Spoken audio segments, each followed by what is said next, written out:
Makakapaglola na nga kayo without international connections. How much more na may UTA or UTA na. Kaya nakaka-excite and masurprise ka na lang na mapabilang na sila sa big events with the big artists. Thanks God for this blessing of these five. I love how SB19 built themselves. First, they built their own identities, their own branding, their own portfolio as artists, built their music and legacy independently before finally partnering with an agency. I speak so much about them, their grit and passion.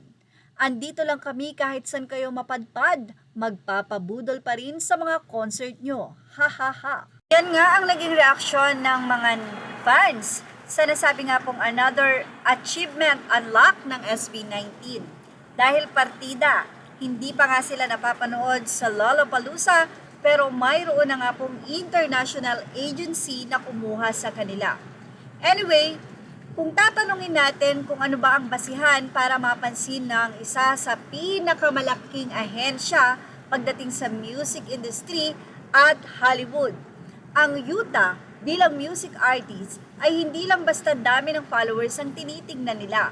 Ang United Talent Agency or UTA ay isa sa pinakamalalaking talent agency sa entertainment at kadalasan ay tumatanggap ng talent sa pamamagitan ng industry referral at proven tracks record, hindi sa unsolicited.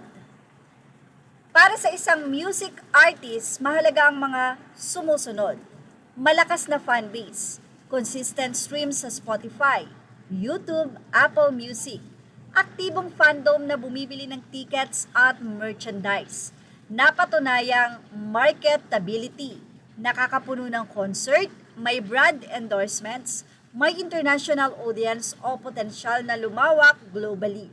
Original music at identity. Hindi sapat na mahusay kumanta. Kailangang may sariling tunog, konsepto, at artistic direction. Professionalism. Magandang reputasyon sa industriya. Marunong makipagtrabaho sa labels, promoters, at brands. Global potential. Isa ito sa pinakamahalagang tinitingnan ng UTA. Nakikita ba nilang pwedeng mag-tour sa iba't ibang bansa? May audience ba sa labas ng sariling bansa?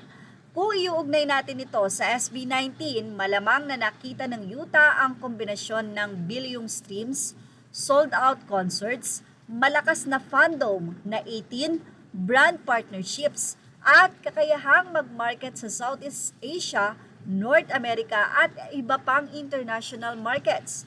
Kaya sila nabigyan ng global representation para sa touring at brand deals. Sa madaling salita, ang hinahanap ng UTA ay hindi lang sikat na artist, hindi lang talaga super talented, kundi artist na kaya nilang palakihin bilang global business at entertainment brand.